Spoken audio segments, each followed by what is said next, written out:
Hello, this is George from Ireland, and I'm carrying on my series about the Northern Irish Troubles. So, to go to 1998, the Good Friday Agreement had been signed, a referendum had passed it overwhelmingly on the whole island of Ireland.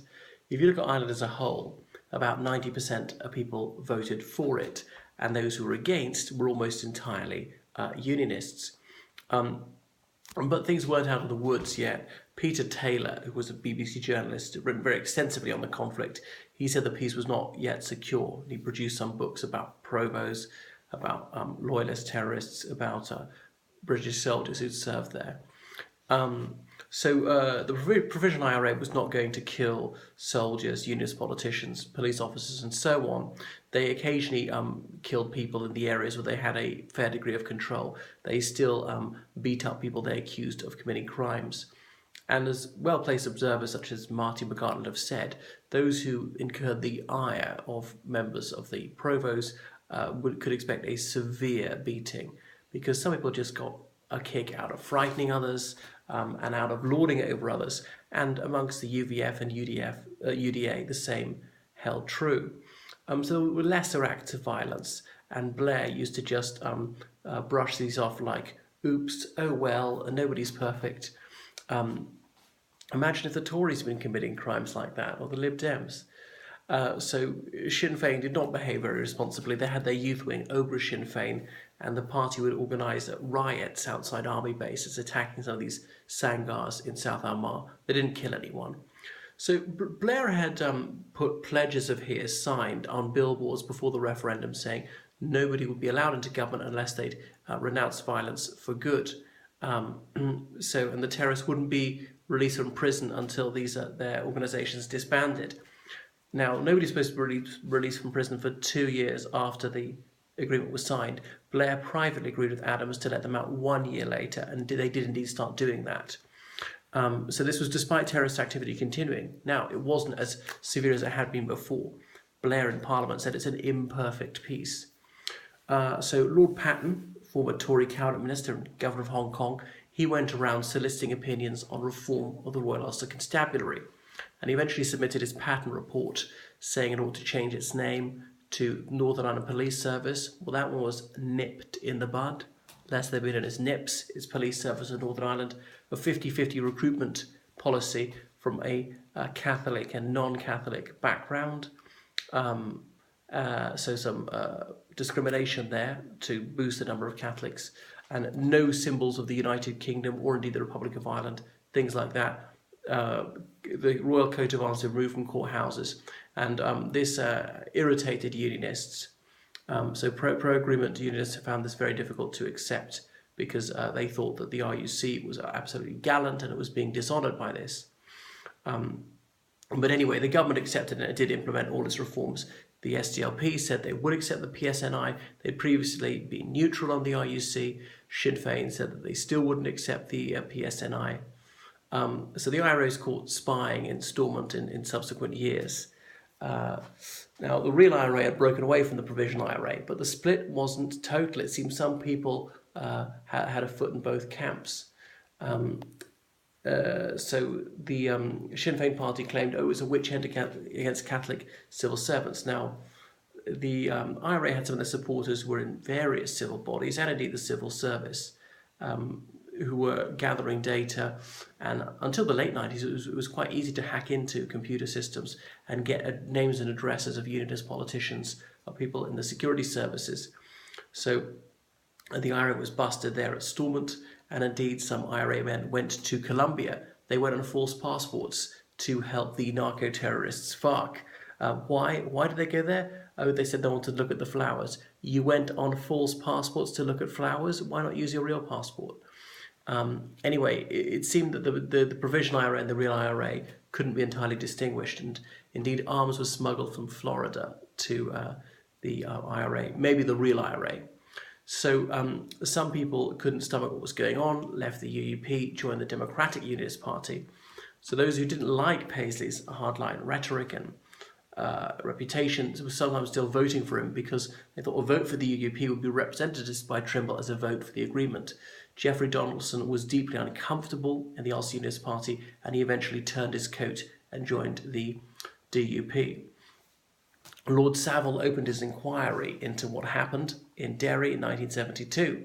The Troubles had been going for some time. 2 RUC officers had been shot dead, and then a couple of days later, there was that anti-internment illegal march, which led to a confrontation, and 14 people were shot dead by the parachute regiment. The Paras had previous killing 10 people at Ballymurphy a few months prior to that. And indeed in the early 90s, when they were at East Tyrone, there was a town where there were clashes between them and the townsfolk. And I don't think it was a riot they had to contain. Some people said that they attacked people unprovoked. So the Paras had a very bad reputation in Northern Ireland, and they were a spearhead unit and shouldn't have been there.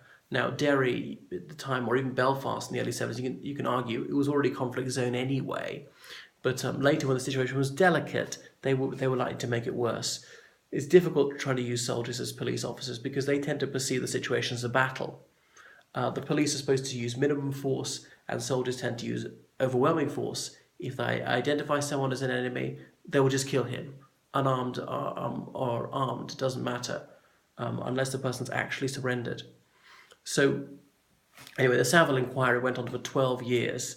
And the true figure, tested jar blooded out, was £400 million. There's probably never been such an expensive inquiry into the deaths of 14 people, or such a lengthy one. So it's absolutely exhaustive, and very few people quibble with its findings. Those are well known, and that the Paras opened fire unjustifiably. So murder charges should have been preferred against certainly some of them. I don't know the particular circumstances of everyone who shot, and they did more harm to the Crown Force's reputation than anyone else. So the Loyalist terrorists were killing each other, particularly the Loyalist volunteer force in the North Armagh area. There's a chap called Willie Fraser, who's a Loyalist activist, and he ran a nightclub in Tandragee where people kept getting killed. Just bad luck for him, I suppose. So the conflict was largely over. It sputtered on. People just got killed just occasionally. But little progress was being made. There were assembly elections. There was the power sharing. Martin McGuinness was Minister for Education. Some felt this was outrageous. Seamus Malloy, the SDLP, was Deputy First Minister. Trimble was First Minister. But eventually this devolution collapsed because the IRA was not putting its weapons beyond use, and unionists wanted to see them destroyed. Lord Mandelson, Peter Mandelson was Secretary of State for Northern Ireland, saying, oh, they'll be sealed in dumps and concrete poured on them. So he was willing to bend over backwards to accommodate the IRA and not the Democratic majority. The peace process appeared to be in disarray, but there was little talk from the provisionals of going back to the conflict. So the peace process was supposed to strengthen the middle ground and isolate the extremists, but Charles Moore said, well, it's actually enfeebled the SDLP and the UP, and it's bolstered the DUP and Sinn Féin, although Sinn Féin was moving away from outright terrorism. And as we were to see, the DUP was to become more moderate, not that the DUP had ever been a pro-terrorist party. The Republic of Ireland, they were still pressurising Sinn Féin to play fair. And the Irish government would tell you Adams was definitely in the IRA.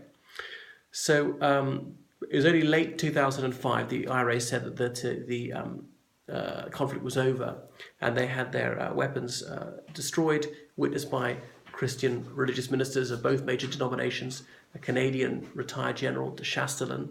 And I've been told it was a substantial number of weapons. It wasn't something token. So 2007, Sinn Féin finally took their place in the policing board.